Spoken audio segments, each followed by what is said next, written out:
Son las 7 de la mañana, las 6 en Canarias.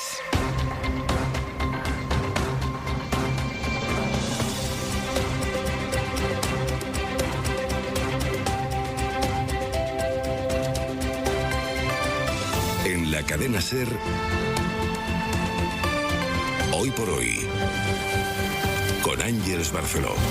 Hola, muy buenos días. La tensión se ha puesto en pausa o por lo menos se adentra en otra etapa. La crisis de Ucrania espera ahora dos movimientos que puedan rebajar la escalada internacional de los últimos días. Uno es el intento de Francia y Alemania por acercarse a Rusia. Ayer tuvieron un primer encuentro en París que acabó sin acuerdo, pero del que al menos sale el emplazamiento para volver a verse en Berlín dentro de 15 días. Y el otro movimiento es la carta que Estados Unidos le ha hecho llegar al ministro ruso de Exteriores. Ese es el gran movimiento en la escena por ahora, porque Washington y la OTAN hacen llegar a Moscú formalmente que rechazan la gran condición que les ponía, que era que cerraran el paso de una posible incorporación de Ucrania a la Alianza Atlántica. Y ahora el interés está en saber qué es lo que va a contestar Putin a ese rechazo. José Luis Astre, hola. Hola, buenos días. Y aunque sobre el papel esto enfría las posiciones, Washington mantiene que en esa carta, cuyo contenido, por cierto, desconocemos, sigue habiendo margen para la negociación. Así que seguimos dentro de la fase diplomática, aunque a la espera de nuevos pasos. Ahora Pablo Morán, de los Pasos de Moscú. Buenos días. Buenos días. La respuesta fue la esperada. Lo imprevisible ahora es la reacción de Putin.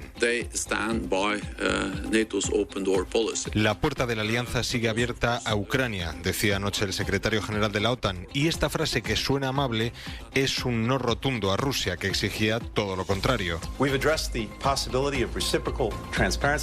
Ninguno de los dos desveló el contenido de la carta, pero el secretario de Estado norteamericano sí detalló que incluye algunos puntos en los que Occidente sí ve posibilidad de negociar con Rusia, en temas de control de armas a ambos lados de la frontera o compartir información sobre maniobras militares, por ejemplo. Eso dependerá si lo acepta Putin.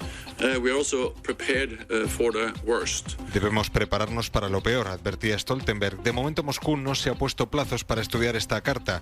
Ayer prometía tomar medidas apropiadas y no le convencía. A pesar de todo, la vía diplomática sigue abierta, con más citas en la agenda para hoy y los próximos días. Para mostrarle su apoyo en esta crisis y para pedirle también que comparezca en el Congreso, Pablo Casado llamó Casado al presidente del Gobierno. Cuando le llama el líder de la oposición al presidente del Gobierno, el presidente del Gobierno debería hacer una reflexión.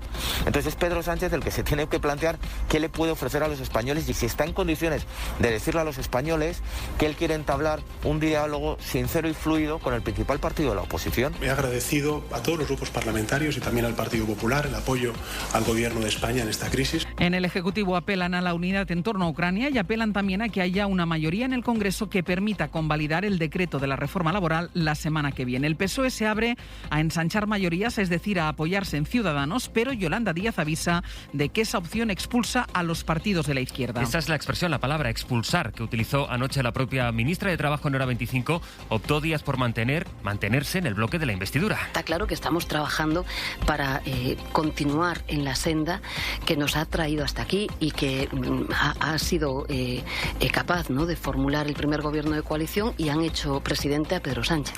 Con esa negociación abierta empezará esta medianoche la campaña electoral en Castilla y León. Que va a tener una lectura nacional evidente en paralelo. Eso es lo que pretendió el PP desde el momento en que Mañueco adelantó estos comicios en los que Pablo Casado quiere abrir un nuevo ciclo electoral. De momento, esta noche se retoma la liturgia de los mítines en una carrera electoral que el CIS asegura que está ajustada. Mario Alejandre, buenos días. Buenos días. Nunca antes esta tierra había tenido visitas de tantos líderes políticos nacionales. Al ganador de las elecciones de 2019, el socialista Luis Tudanca, le acompañarán hasta 9 ministros y Pedro Sánchez, que cerrará dentro de 2 semanas la caravana electoral en Valladolid. Mañueco tiene hoy a Pablo Casado y el sábado, tal y como avanzamos en la SER, a José María Aznar en un intento para frenar a Vox. En Unidas Podemos, ministros como Garzón o Belarra también pasarán por aquí. Yolanda Díaz ha confirmado su presencia en un acto de esta campaña que comienza con los datos, como decías, del CIS recientes. Vuelven a dar opciones de victoria al PSOE, aunque con un escenario de empate técnico con el PP.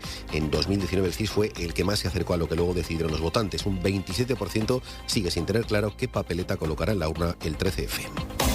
De la pandemia. Baja la incidencia de nuevo por tercer día consecutivo ya, aunque sigue por encima de los 3.000 puntos. Ayer se registraron 215 fallecimientos. Se han confirmado en nuestro país 3 casos de la denominada Omicron silenciosa. Una variante dentro de la variante que, según los primeros exámenes, es muy similar a la original.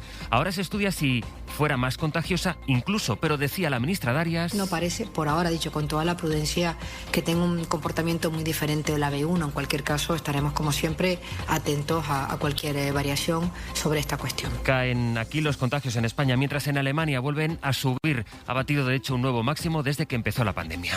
Es jueves, es 27 de enero. Sonia Palomino, buenos días. ¿Qué tal, Ángeles? Buenos días. Anoche hablamos en Hora 25 con el escritor Alejandro Palomas, que puso voz al testimonio que ya dio hace 2 años a los abusos que sufrió por parte de un religioso cuando solo tenía 8 años. Ocurrió en el colegio La Salle de Premià de Mar, en Barcelona. En el coche del colegio había un coche que para todos me llevaba. Y durante esos viajes, esos trayectos, ahí empezaron los abusos. Abusos y también violaciones. Él nunca se lo contó a su familia, pero sí cuenta ahora cómo su vida cambió para siempre. No confío en nadie.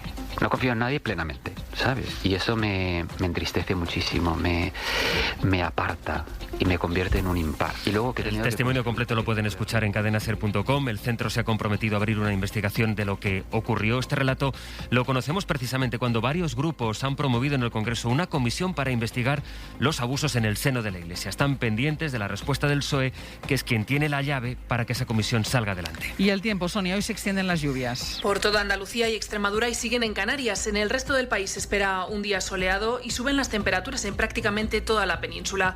Si miramos el mapa, vemos máximas en torno a los 15 grados en muchas comunidades, que pueden llegar hasta los 20 en la mayoría de capitales andaluzas. 1 minuto y seguimos.